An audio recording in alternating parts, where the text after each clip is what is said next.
Right, folks. I've decided to come down here. It just feels like such a massive room, so I'm just going to work from down here. So this is the Young People and Mental Health Seminar. It's going to be the quickest whistle-stop tour either you or I have ever done around such a huge theme. So we'll try and kind of be guided by the questions you guys have. So I'll do some stuff, and then I'll definitely make sure we've got a bit of time for kind of like sharing ideas and thoughts more as well. You will find somewhere around you, hopefully something that looks like this. There's not enough of the green ones for everybody, I am sorry, but you download them directly from our Self-Harm UK website. They are it's information around our free online support for young people who are struggling with self-harm. So if you go to selfharm.co.uk/Illumina, which is our self-harm programme, and you'll be able to download this. So you can keep them in your office, give them to volunteers, give them to local schools, and we are online 5 nights a week supporting young people with self-harming behaviour. My job for Youthscape are a Christian charity. We are based in Luton but work nationally, delivering training and support for youth workers, teachers, mental health workers around issues around mental health and well-being.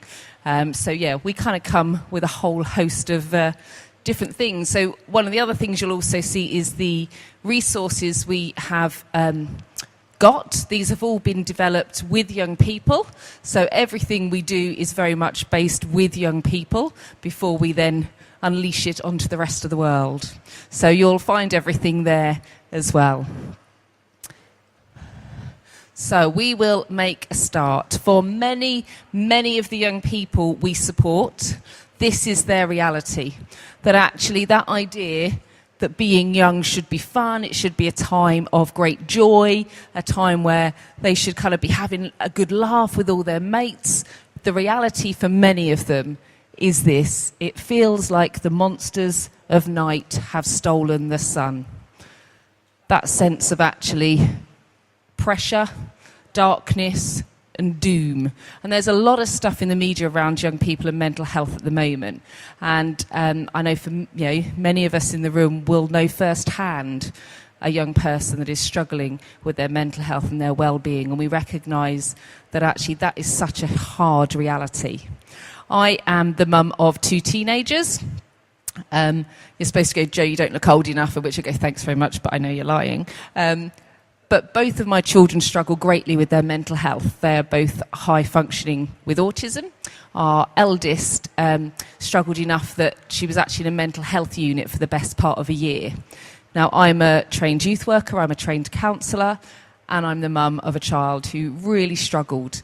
I'm the wife of a Baptist minister, so it kind of I come to this kind of with a whole host of hats on, recognising the reality of being a youth worker doing this, being a mum who's struggling, being a Christian who has tons of questions around this, and recognising that it's such a grey area.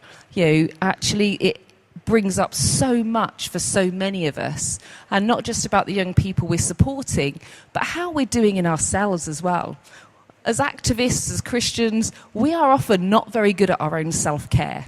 So I would really encourage you, as we go through this, to think about what are you modelling to the young people and your family about your own well-being, about looking after yourself, about what it means to be a Christian who does good self-care. Because actually, we need to be talking about this far better in the church. We kind of do the prayer stuff, but we don't talk about it. What our young people want is to talk about the stuff that matters to them. This matters to them. This is literally, for many of them, a question of life and death. C.S. Lewis said this: mental pain is less dramatic than physical pain, but it is more common and also more hard to bear. The frequent attempt to conceal mental pain increases the burden. It is easier to say my tooth is aching than my heart is breaking. And I know probably for many of us ourselves, we recognise that, and we recognise that in the young people we are supporting and working with as well. So we offer, as Youthscape, we offer a whole load of courses around anxiety, self-harm, well-being and resilience and self-esteem. So this will be the quickest kind of introduction, if you like, to a whole area that we work in and support you guys dealing with. So our young people are dealing with transition. The highest times we see in self-harming behaviour is years 7 to years 8, transition. All right, so they've managed to get through SATs, they've managed to get through saying goodbye to school friends, they've managed to start at secondary school, but actually where we see the biggest impact on mental health is when they get to 12, 13, when actually those transitions have been far harder than we as parents and we as youth workers have probably understood. We've kind of thought, yeah, they're getting on all right. We know it's a bit tricky to start with, but they'll be okay. But actually, what we're recognising more and more is those transition times and also out of education, 18, 19. If you've got 18, 19-year-olds in your church, then I want to help you to consider how you support them. We kind of do the uni transition stuff pretty well, but actually, what about that life transition? So many young people are scared of being adult because actually, all of a sudden, you're supposed to know how to pay your bills. You're supposed to know how you register for council tax, how you sort out, your phone contracts. Actually, what life skills support stuff can we be doing with 16, 17-year-olds that help them kind of manage some of that anxiety they have about being an adult? Social networks, obviously there's a huge amount in the media at the moment around the impact of online stuff, mental health and well-being, and we will cover more of that. But we have worked very closely with a number of media agencies in the last couple of months about their coverage of some of the social media stories and wanting to get across the reality. So actually it's not just media hype, this is real stuff. These are real young people who are pushed to these limits because they can no longer cope because of a lot of the stuff that is going on social media, and we'll cover that briefly. Changing relationships. Did we not all find kind of going to primary school on the whole was all right, wasn't it? We had 4 or 5 friends, we quite liked it. Actually, Year 9 girls, by the time we get to Year 9 girls, oh my gosh, the dramas. Yeah, there's people going, yes. Yeah, I've worked in many schools over the years as a school counsellor, as a youth worker. Any teacher I say to, what's the worst year group? Year 9 girls, categorically Year 9 girls. The relationships, the fallouts, and to us, we can go, oh gosh, yet again. But this is deep. Actually for them it's about their self-esteem, it's about their self-confidence, it's about being accepted by a peer group. And actually sometimes we brush it off far too quickly when maybe we shouldn't.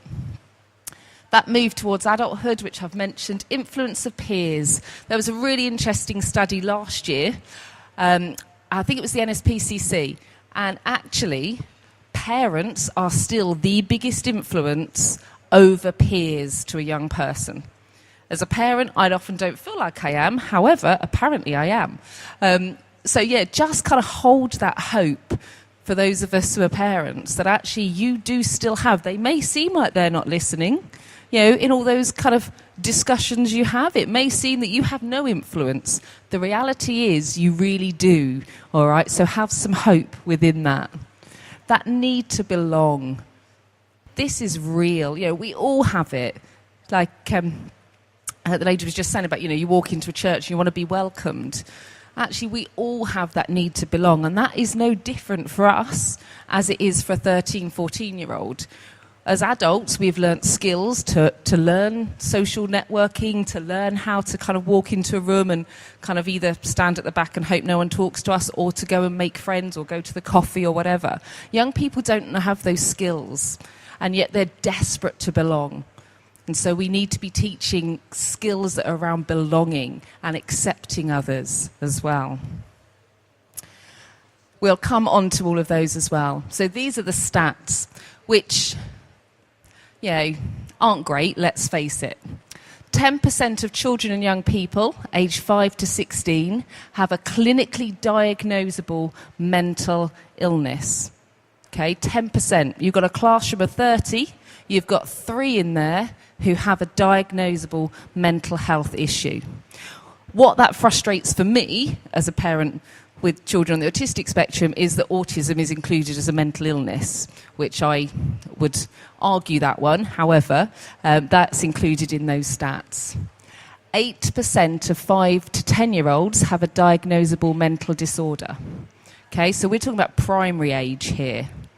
Think about the young people and the children that you work with. Actually, what are some of the early signs? Are there things you're beginning to kind of think, oh, actually, yeah, their concentration is poor. They do seem to be really sensitive to certain things. Maybe they don't like light. Maybe they don't like all the noise of church. Maybe actually they can have huge meltdowns that are very violent. You know, these are huge kind of beginning signs that we need to be working as teams of children and youth workers to begin to identify and to consider. 50% of mental health problems are established by 14 and 75% by the age of 24.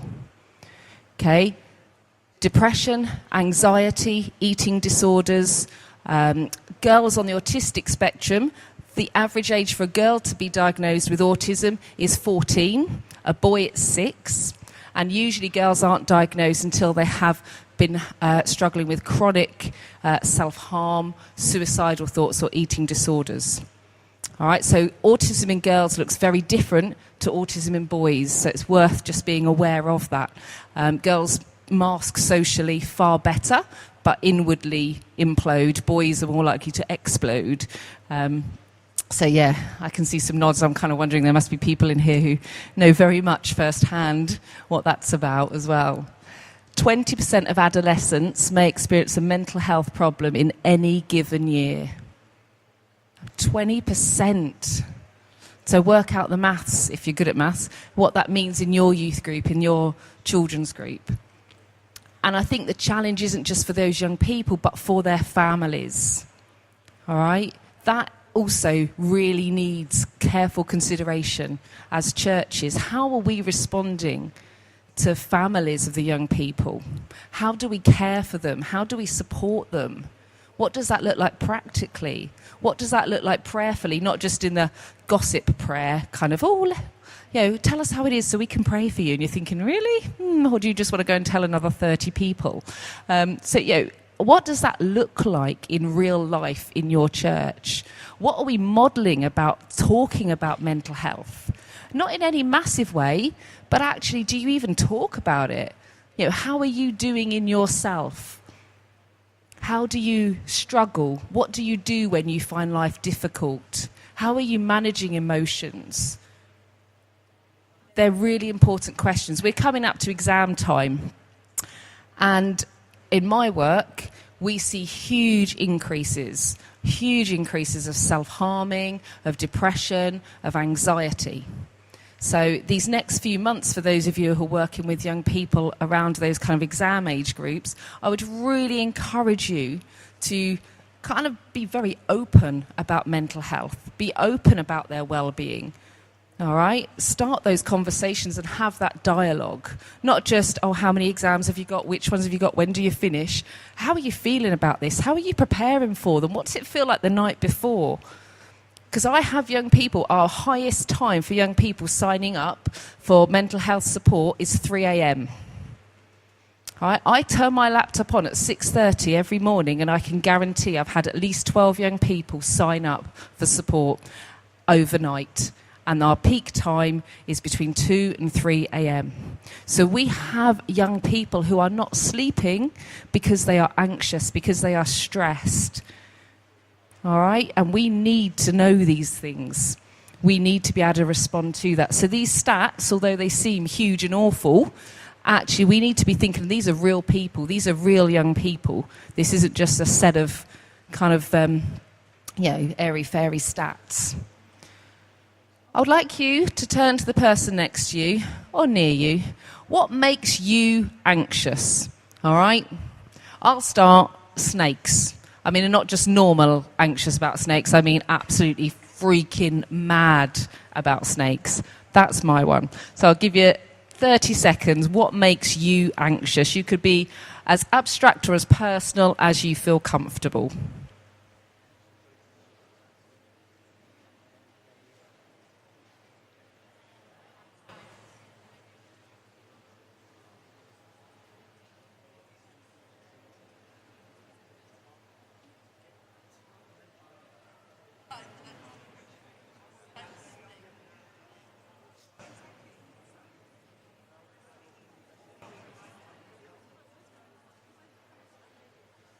Okay, I know I told you it was going to be brief. It's brief.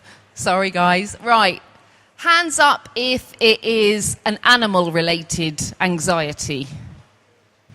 No? Okay. Hands up if it is an anxiety about travelling. Yep, some travel anxiety in the room, yep. Hands up if it is about walking into a room full of strangers. Who gets anxious about that? Yep. Yeah, quite a few of us. Absolutely. I come across as an absolute extrovert, and in many aspects I am. However, you put me in a social setting with a room full of strangers, in a work setting, this is fine. I'm not freaked at all. But you make me go and stand in a family wedding, and I don't know any of my relatives. That's not happening. That's not happening. So again, we all have different kind of phobias and fears.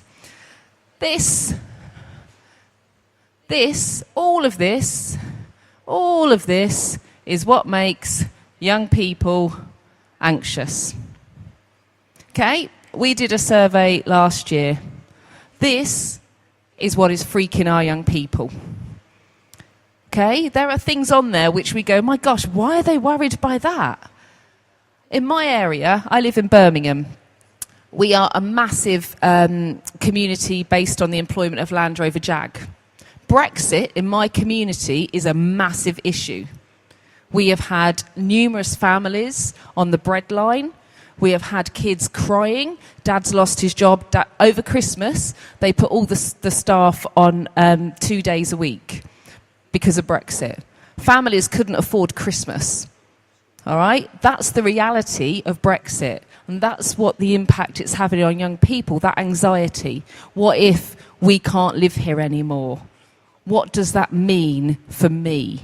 So these seem quite abstract, but the reality of these are huge. Selfie culture. How long do you reckon it takes a young person to take a selfie? Hands up if you think it's longer than 10 minutes. Okay, hands up if you think it's longer than 15 minutes. Yeah, a lot longer. Hands up if you think it's longer than 25 minutes. Yeah, a few. 28 minutes per selfie. All right, so that's about making sure your hair's right, checking what's behind you, putting your filters on, making yourself all blurred, everything. 28 minutes per selfie. This is the culture in which our young people are growing up in. That idea that they have to be perfect. They have to look perfect. They have to achieve 9s at GCSE. They have to do grade 8 saxophone. We are not creating a culture of young people who learn that actually sometimes it's okay just to do all right. And that need to be perfect is causing huge anxiety.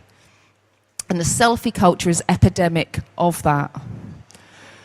Gender and sexuality questioning, huge. In my work, we come across it loads and loads and loads with young people. So stuff around kind of, I don't know that I'm comfortable in this body, but I don't know what that means. I don't know what that would mean if I said that to my youth worker in church. I don't know what that would mean if I said, actually, I'm a girl and I fancy a girl. Would I be allowed to come to youth group or not? These are real questions, and they cause huge anxieties for young people. And these are things we need to be able to comfortably talk about with young people. It might not be whether that's our position personally, but actually if we're responding pastorally to a young person and that's what they want to talk about, we go there. All right? we put aside our baggage and we listen and we respond to what is there and we hear what is happening. There's some horrible stuff you probably saw in the news last year about a young girl who came out to her church and then wasn't necessarily treated so well and then committed suicide. For me, that broke my heart. I just thought, where have we gone wrong? I don't blame that church at all, but I just thought, for that young person, they have lived with that and that tension and that struggle, and they felt they couldn't live with it anymore. And I thought, my gosh, I just don't know. I don't know what I would have done if I'd been in that situation in that church. Would I have responded any differently? I don't know. But I hope that we can begin to have those conversations, that young people will know that they can trust us to even begin to start that conversation. So what is anxiety? They're all the things that make young people anxious. We need to be talking about anxiety. So there's a game over there called What If? And it's in your thing as well. And we use it with young people to start the conversation about what does it feel like? What is there catastrophizing about? So for most of us, even as adults, we start that sense of anxiety. We kind of go, oh, yes, I think I need the loo again. All those kind of things are normal anxiety. And it's really important that we teach young people what is a normal level of anxiety. It is perfectly normal to feel anxious before an exam. That is okay, all right? And that you will feel like this, and it might be that if you feel it in your tummy. It might be that you get a twitchy leg. It might be that you get a headache. It might be you feel a bit sick. Okay, so if these are the things that it feels like in your body, what do you think you need at that point? Do you need to sit down? Do you need a glass of water? Do you need some fresh air? All right? We need to be teaching young people how they feel anxiety, what that feels like, and what their action plan is for that. And I talk to young people a lot about, actually, it is perfectly normal. It's from the days when we used to fight woolly mammoths. We have still that kind of inbuilt adrenaline. And we all get it at certain times. But to live with that, that's when actually it becomes an anxiety disorder, when that adrenaline doesn't drop because you're so anxious all the time. And what we're seeing in young people is more and more high-level anxieties, generalised anxiety disorders, because actually that adrenaline is not going. So they're exhausted. Any of us are exhausted if we live with such a high level of stress for such a long time. It leads to things like chronic fatigue syndrome, because actually your body can only manage that for so long before you become ill. I often talk to young people about the fact that once they start, so once they start that kind of level of anxiety, then we move to panic attacks. Has anybody in the room ever sat with somebody having a panic attack? Yeah, really scary, loads of us, really scary. I started struggling with panic attacks 5 years ago after our eldest came out of hospital. And it was the first time in my life I'd had one, and I genuinely thought I was going to die. I thought I was having a heart attack. I really did, which sounds quite pathetic at my age, but hey, I did. I couldn't breathe, and it felt really scary. Actually, what it has meant is that I'm much more able to kind of recognise those early signs with young people. And what I really encourage young people to do is to body map, draw a little map of their body. Stick man, it's fine. Actually, what does it feel like to feel anxious? What does it feel like where that anxiety increases? Because actually that's where we need to take some action, because then the next step will be a panic attack. So actually we need them to work out what's going on in their own body so they don't get to the panic attack stage. So a panic attack is when everything just rushes at you. For many young people, it's a sense of fear, apprehension, anxiety. It causes trembling, sweating, palpitations. Panic attacks can last up to 20 minutes, which if you're sitting with a person having a panic attack, that also feels like a very long 20 minutes for you as well, all right? So kind of just being present there is what's needed. Oh, I haven't got the rest of that slide, sorry. What's needed is being present. All right, so give them some space, obviously. Touch. When we're having panic attacks, we become very oversensitive to all kind of sensory stimulation. So touching the person is probably not a great idea, because actually it'll feel really at them. Giving them some space. You want to ground them, all right? When someone's having a panic attack, they feel so insular that actually, particularly if they're feeling faint, it can all go quite black. So you are going to be saying to them, right, you're in the hall. Do you remember we're in Sheffield? There's plenty of people around. The noise you can hear is the fan. That's okay. We could walk outside in a few minutes and get some fresh air. But right now, can you feel the floor under your feet? What can you hear? You're grounding them. You're explaining where they are, and you're giving them that sense of awareness of what is around them. All right? That will help them kind of concentrate on that. What I would then also do is 5, 4, 3, 2, 1, using the senses. Tell me 5 things you can hear. What can you hear? What can you feel? Give me 4 things. What can you feel? You're sitting on the chair, yeah. Where are your feet? Yeah. What are you wearing? Do you remember what you're wearing? So you're just going through all the senses. Doesn't matter what order you do them in, it's fine. Just try and remember that actually you're grounding the young person to be in that space and calming them. Breathing is the most important thing. Get some great apps on your phone. Headspace have got some really good ones. And it just does the breathing in, breathing out, the 7-11. Breathe in for 7, hold for 2, breathe out for 11.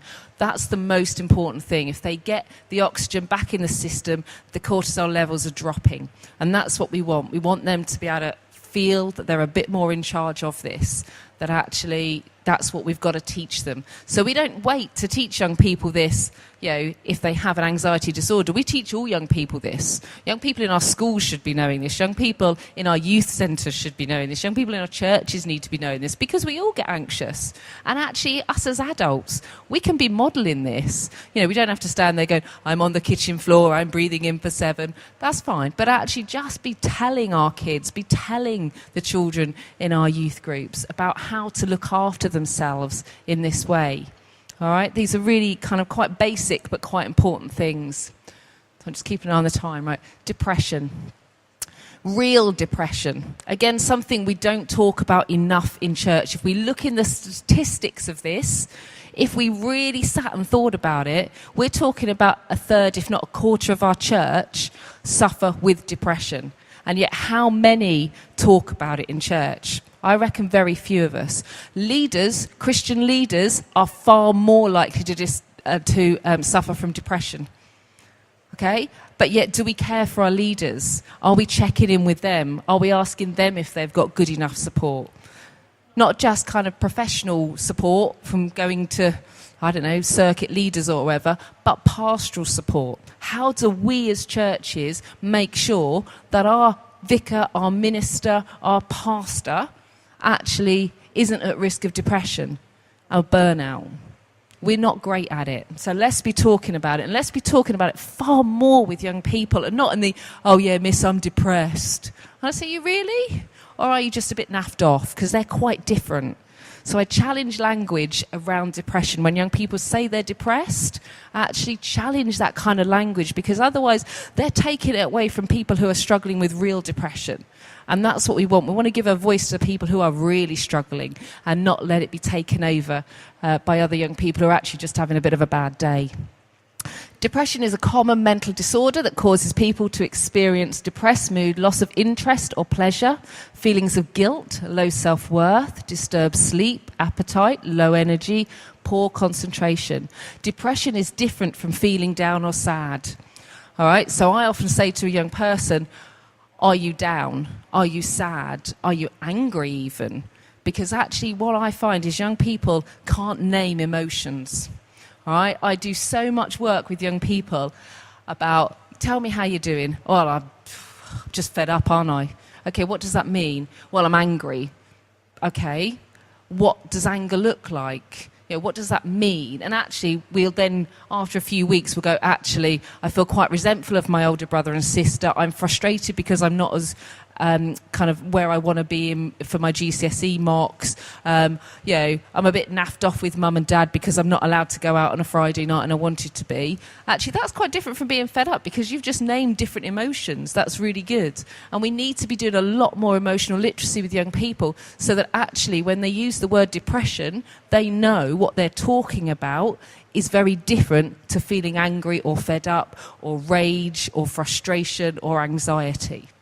So real depression will present itself with, so clinically, it's bizarrely, I think it's 32 days of feeling constant low, and experiencing the majority of these in some way or another. Now, appetite is really interesting because it's one of those things that can be either under or over. So what we're looking for is changes in any of those things. All right? So young people who sleep less, but also young people who sleep a lot more because engaging with life is too difficult. So actually, I'm just going to sleep my days away. Other young people, actually, with depression, they'll sleep less because actually it's just going round and round and round and round and round. And I'm sure us as adults, we know that as well. You know, those times when actually getting to sleep is just way too difficult, and we kind of then begin sort of a whole process of insomnia as well. So the symptoms of depression: moving or speaking slower than usual, that cognitive thing where actually it just takes so much effort. Just the basics, and that sense of actually I'm trying to process what I'm speaking about, my words are all blurred, I can't quite kind of get it all together enough. Sign of depression. Changes in appetite and weight. In my work with Self Harm UK, eating disorders are hugely overlooked until they become a crisis point. Beat are a brilliant Christian organisation, beat.org.uk, who work online with young people around issues of eating. All right, so they don't necessarily need to have a diagnosed kind of mental eating disorder to access Beat, but in terms of getting support and information for them, for their families, and for you guys working with them, absolutely I'd recommend Beat to you. So again, like us at Self Harm UK, they are online most nights of the week running different support groups as well. So definitely click into them. Issues around kind of bowel, all inward stuff. When we are really down or really anxious, it affects our organs as well. All right, so we need to be, we've got kids with constant tummy ache. Why? What's going on? Quite often we're just like, oh gosh, they just want to leave the class again. Well, actually, maybe there's something else playing out. Maybe we need to kind of be actually looking at what else is going on, how are they doing, and all these other things. Again, the unexplained aches and pains. With our safeguarding hats on, we kind of go, oh, okay, right. But actually, we don't do the same around mental health. We kind of click into the safeguarding stuff first, and then we kind of go through a tick box. Well, no. Oh, that's okay. They must be all right then. Actually, we need to flip that and go, what else is playing out here? How is their emotional well-being? How is their mental health?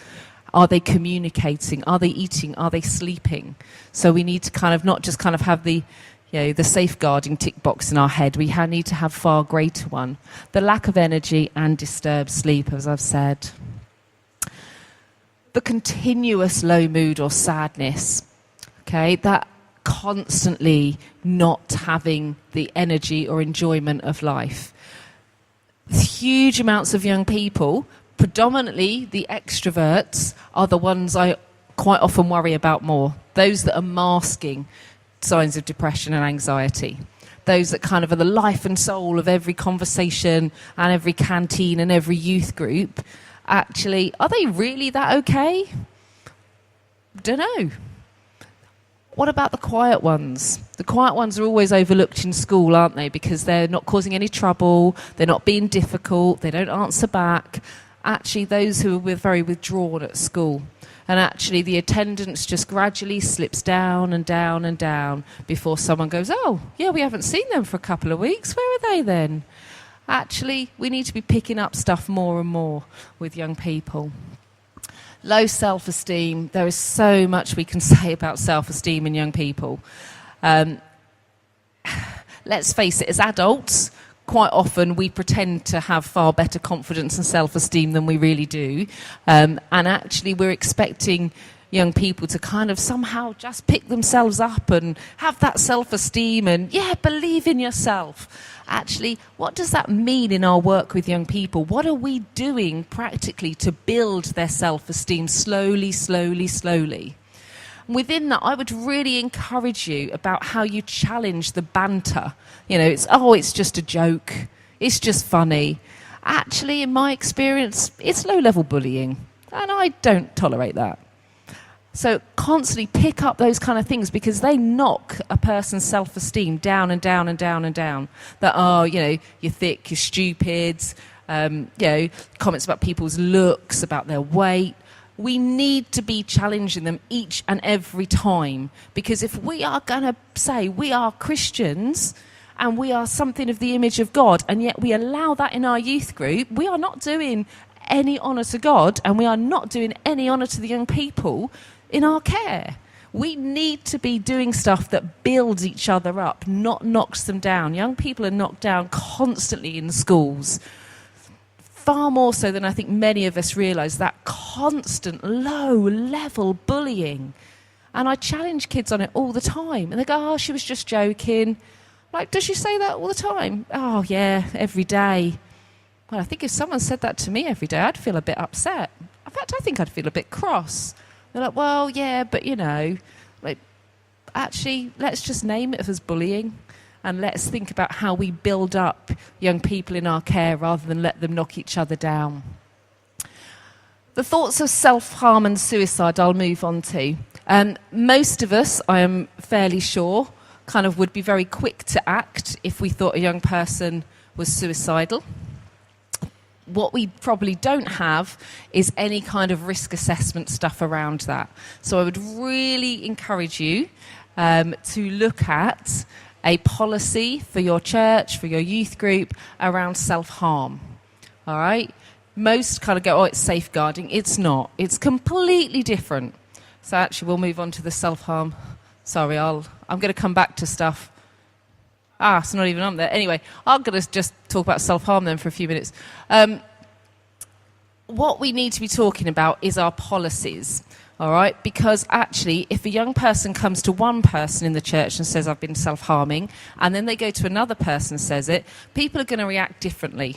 You need a church policy on this is how we respond if a young person discloses self-harm. Okay, because what we need to ensure is that they're going to have the same support from any person within the church, and it's going to be the same thing. Some churches will choose to use their denominational one, which is great and fine. Others may want to think about your own one. Okay? Now, that policy needs to include stuff like, do we tell parents? That's your call. Schools have a policy, and every school's policy is different. I've sat with many schools and written their policies. Some will go, yes, we ring parents straight away. Some will say, no, we will talk to the young person and help them to tell mum and dad. Others will say, right, we'll give them 6 sessions of counselling in which we want them to work through how they're going to tell mum and dad. If they haven't told mum and dad by week 7, then we tell mum and dad. There are so many different ways you can do this, all right? And legally, there is no binding way. There is no way that says you must do this, this and this. All right, you may want to kind of look at other self-harm policies. You may want to talk to your denomination about it. But it is really important that any young person who discloses or you think is self-harming is treated the same as any other young person if they go to somebody else within the church. So please have a look and consider as a youth work team how you would respond if a young person disclosed self-harm to you. Self-harm can be any form of harming behaviour. So injurious behaviour would be cutting, burning, hair pulling, wall punching. Harming behaviours are more long-term harming. So stuff like alcohol abuse, drug abuse. The highest one we see in boys currently is self-medication. So nightly paracetamol and ibuprofen. Just not overdose levels at all, but just to make them go to sleep. So we're talking 4, 6 ibuprofen, paracetamol a night, just to kind of dull that so they can go to sleep. That is predominantly what we're seeing in boys. Girls, we are still remaining in terms of the cutting. Girls cutting breast to thigh area, so predominantly hidden areas. All right, you will have those that walk around with their sleeves rolled up. That is great. actually an open dialogue waiting to happen there. So you go, okay, we can talk. This isn't a hidden behaviour. You're showing me, so I'm going to respond to that. All right, girls, as I said, breast to thigh areas. Again, as a team, you will need to work out how you manage that. Do we help a young person clean up any cuts or scarring from burns? Do we give them their own first aid kit? How do we support mum and dad? How do we support the siblings? We need these open discussions. 1 in 4 young people will be self-harming. 1 in 4. Think about your youth group. What numbers does that mean? Some of these will be hidden behaviours, some of these will be more visual behaviours. But you need to know how you're responding, and you need to be able to start a conversation about it. I'm feeling confident about that. The large majority of young people are self-harming as a coping mechanism. It is not suicide. It is about, I want to live, but I don't know how to manage all of this. Suicidal support, I'd absolutely advise you to go to Papyrus. They are a brilliant suicide support. They do text support, email support, and website stuff as well. Papyrus.co.uk, I think, but it might be .org, so sorry if it's wrong. Young Minds have just, this last week, on Wednesday, have got a crisis support number as well. So you go onto Young Minds website, and there is a text number, which I need to learn. But there's a text number. Young people can text them 24/7. Childline and Samaritans as well. As youth workers, our duty of care, if we believe a young person is suicidal, is to act. Okay? It does not matter if the young person is really, really angry with you afterwards. That is not the key. The point is that there needs to be an afterwards. All right? So don't be like, oh gosh, but they're mum and dad, and what's the vicar going to think? Forget that. This is about life preservation, all right? So if we even have the inkling a young person is thinking about suicide, we need to ask. You are not going to drop the idea in their head. You are giving them a starter of a conversation, all right? By asking the question, you could be saving their life, all right? So don't be scared to ask. The question is, have you thought of, and I always use taking your own life. I don't use suicide because I think taking your own life gives the full extent of what they might be thinking. All right, and I think we need to name suicide as taking your own life, because I think that gives the final, very clear indication of what it's about. And have you a plan?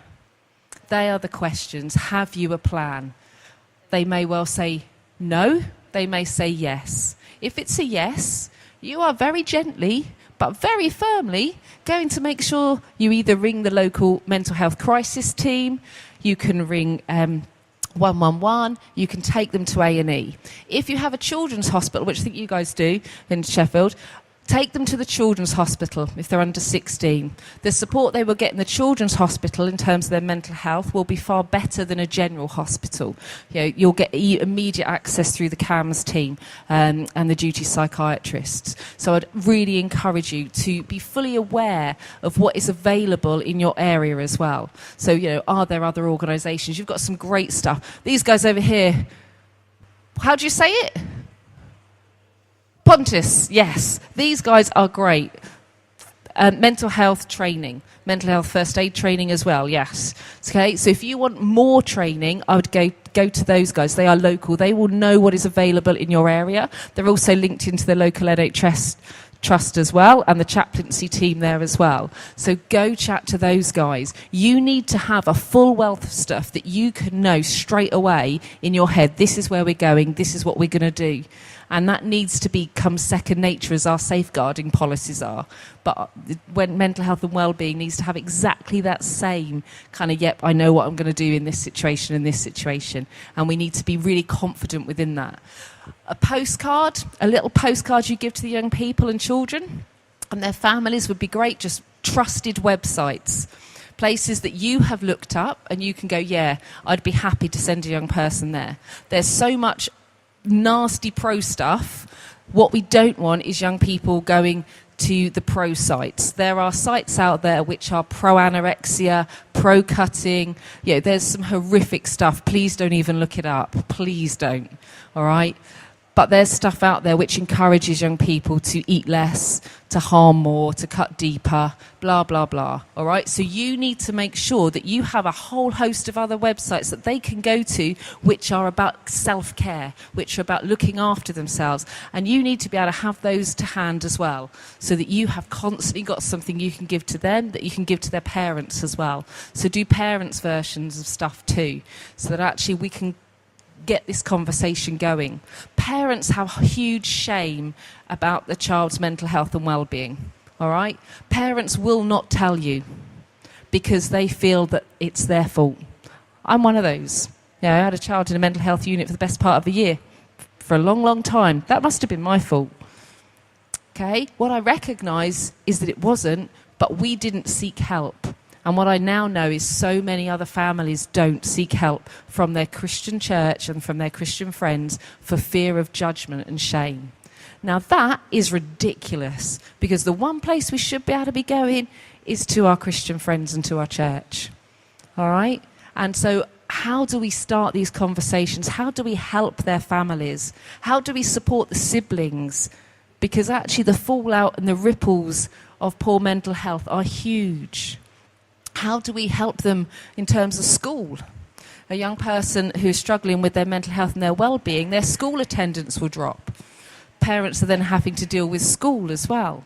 They're having probably to deal with children and adolescent mental health services. They're having to deal with the other siblings. How do they manage to go to work if actually their child is struggling with severe depression and doesn't get out of bed all day? You know, there's so many things we need to think about. How do we support this? And for a lot of those things, there are other professionals, in theory, there are other services available, but actually what is our role as the church and what isn't our role as the church? And that's okay to go, yeah, we're prepared to do this, this and this, but actually this and this isn't our thing, and that's okay.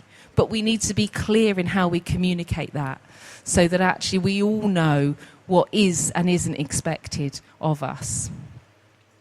I will finish there because, as ever, I ramble all over the place. I'll just check there's anything else Yeah, we probably won't have time to do that, but I'll show you that. I have got, you'll have here at the end of the rows, but you can look at our emotional literacy wellbeing cards. Feel free to pass them along rows or hand them to the guys at the back. Talking about our thoughts and our feelings, for many young people, as we know, is pretty darn hard. So we have whole stacks of these cards. They can be used as normal playing cards. Often if I'm working with lads to start with, we'll just play cards. We'll have a few weeks where we just play cards, and that's fine. After a while, I'll be like, oh, ask me a question off a card. And they're like, oh, yeah, okay, so they'll ask me a question. A couple of weeks later, I'll tell you what, I'm going to ask you a question off the card. They can be really helpful in big group work, in small group work, in mentoring work, just as a way to help young people begin to talk about and open up their feelings. If you think about it, emotional literacy, we're great when kids are little. We do loads of stuff of let's hand the teddy bear around and talk in circle time, blah, blah, blah.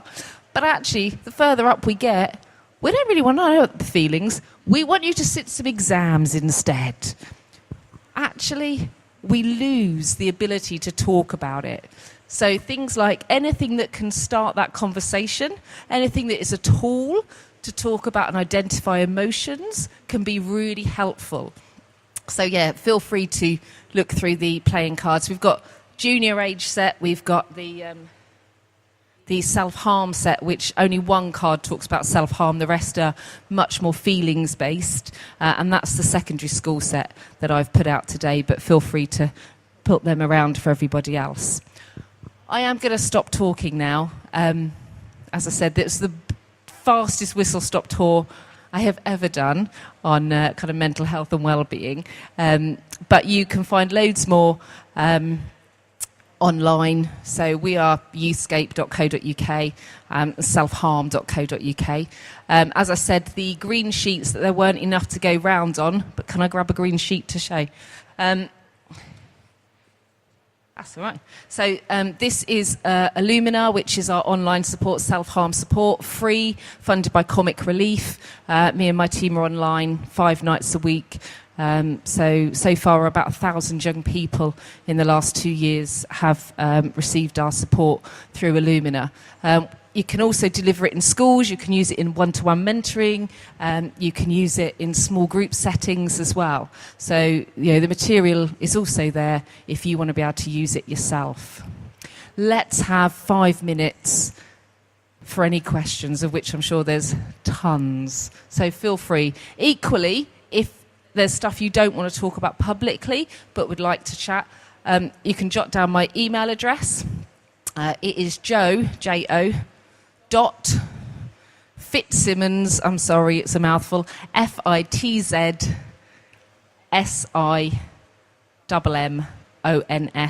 joe.fitzsimmons at youthscape.co.uk.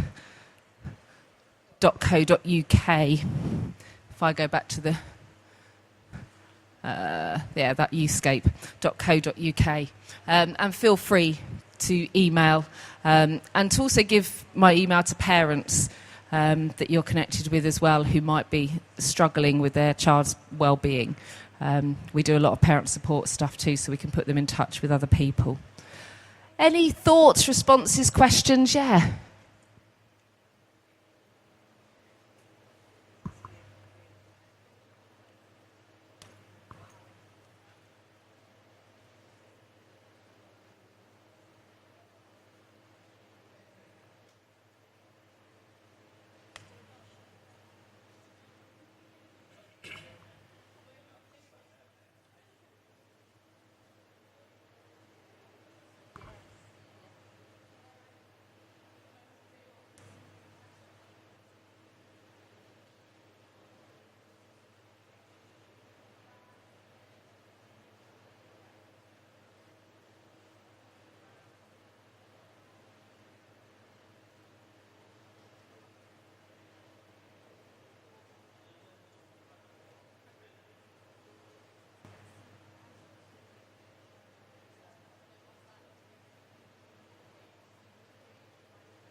This lady has brilliantly, I would strongly recommend, if you're interested, go and chat to her some more, diet, the importance of diet to the teenage brain. Absolutely, in the body, the emotion, the brains, how much we don't talk about that as well. It's so important, actually, what those sugars do, those fats do, to the same kind of, to young people whose hormones and neurological development is still developing, and we're kind of letting them fuel themselves with stuff that is really not going to help. And then on top of that, we have, for the majority of young people, maybe issues around drink. In my area, they tell me, all the young people I work with say, smoking's really bad, but they smoke weed. I'm like, how does that work? Well, it's much better for us. No, I don't think it's herbal. No, I think we need a conversation. Try and dispel all of these myths. If we actually think about good self-care, if we actually had a programme of good self-care in our youth work, what does it mean to look after our bodies? What does it mean to look after our mind? What does it mean to look after our spirits? What does it mean to look after our brains? And actually start breaking it down so that we have young people who are better equipped to manage their own self-care. We are not always going to be there. Their parents are not always going to want to be there nagging at them to drink more water and eat less rubbish. So actually we need to empower young people to be making these positive choices as they can. One last question before we stop for lunch. No? Cool. We'll stop for lunch. That is great. I'm going to be around for a little bit. If anyone wants to come and chat individually, that is absolutely fine. Yes. There is an A&E open for mental health at the Longley Centre, which is also at the Northern General. For suicide, right, brilliant. So suicidal young people, go there. Write that down. That literally might be a lifesaver for you. Thank you very much. Brilliant. So go and chat to these guys at Pontus as well. They've got loads of good training too. So if you want more training that's local to you, absolutely access them. In terms of asking them how the NHS system works in your area as well, go find them. Thank you very much, guys. Cool. Thank you.